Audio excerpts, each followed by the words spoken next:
Class 11th का है, NCERT का क्वेश्चन है और चैप्टर का नाम है कार्य, ऊर्जा और शक्ति, जिसमें क्वेश्चन है एक्सरसाइज का है, हिंदी मीडियम का है। कह रहा है क्या क्वेश्चन में, एक ज़मीन पर लगे किसी पंप द्वारा 40 मीटर की ऊंचाई पर 30 मीटर क्यूब आयतन की टंकी का 15 मिनट में भर दिया जाता है।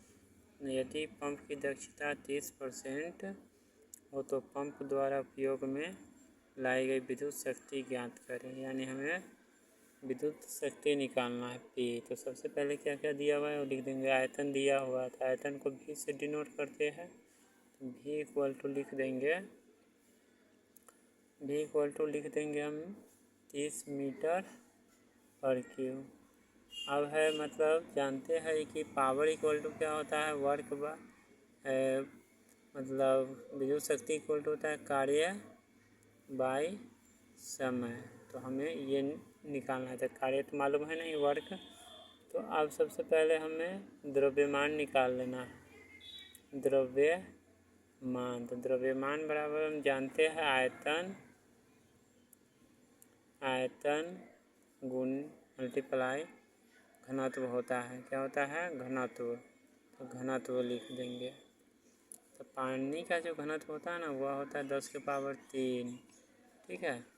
और आयतन दिया हुआ है 30 मीटर क्यूब। तो ये मास निकल गया, यानी द्रव्यमान निकल गया m।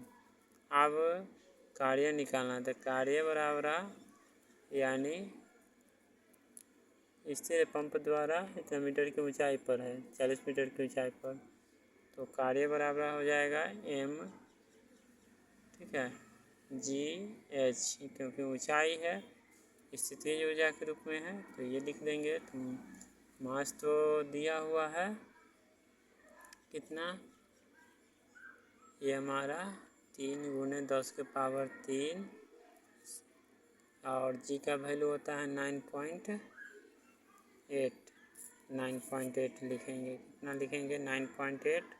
और हाइट दिया हुआ है 40 मीटर, तो 40 लिख दिए। इसके बाद है अब समय दिया हुआ है। समय जो दिया हुआ है वह है 15 मिनट। तो 15 मिनट है, उसको मिनट को सेकंड में बदल देंगे। 15 में 60 से गुना कर दिए, ये हमारा हो गया 915 सेकेंड। इसके बाद है अब हमें क्या निकालना है, पावर, यानी दक्षता भी दी हुई है। तो दक्षता के लिए आउटपुट पावर निकालेंगे। आउटपुट पावर हो गया कार्य बटा समय। तो कार्य बटा समय लिख दिए। कार्य बटा समय के लिए जो है कार्य दिया हुआ है कितना, 30 × 10 के पावर 3 × 9.8 × 40 बटे 900, ठीक है। अब इसको जो है सोल्व करेंगे, काटेंगे, कटेगा तो एक जीरो आ गया, एक जीरो से एक जीरो कैंसिल हो गया, फिर कटने वाला है। इसमें से देखते हैं 3 है और 2 जीरो है, एक जीरो से फिर ये कट जाएगा, ये कटेगा, 30 है 90, 30 आ गया। इसके बाद जो है अब तो कटेगा नहीं, तो लिखेंगे, हाँ ये कटेगा, 2 × 2 = 4, 15। तो ये लिख सकते हैं 98 × 3 × 10 के पावर 3। अब इसको सोल्व करेंगे तो हमारा आ जाएगा 2 × 8 = 16, 9 × 2 = 18 और 19/3 × 10⁻³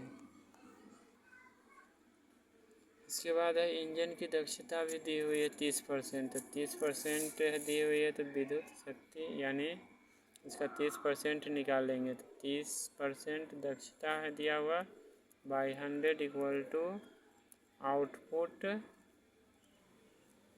पावर लिख देंगे बाई इनपुट पावर। यही निकालना है, इनपुट पावर निकालना है।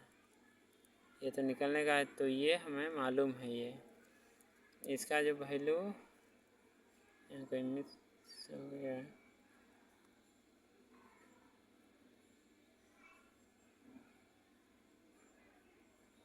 15, ये 15 होगा, छूट गया है, यहाँ 15 लिखाएगा, ये 15, तो 15 है, इसको सॉल्व करेंगे तो 13.07 इंटू 10⁻³ वाट हो जाएगा। तो यही यहाँ पर लिख देंगे, 10 से 10 कैंसिल हो गया, 3/10 इक्वल टू 13.07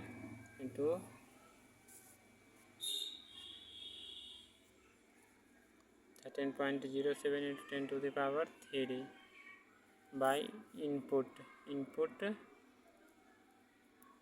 पावर।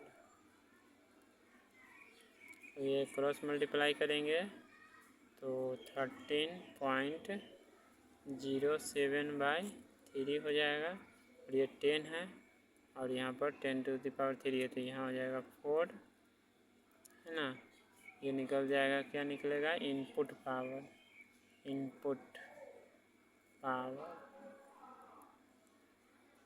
तो इस तरह पावर जो हमारा निकलेगा वो हो जाएगा 43.6 इंटू 10⁻³ वाट, या लिख सकते हैं इस तरह भी 43.6 kW वाट, किलो वाट, है ना। तो ये NCERT का पहला क्वेश्चन।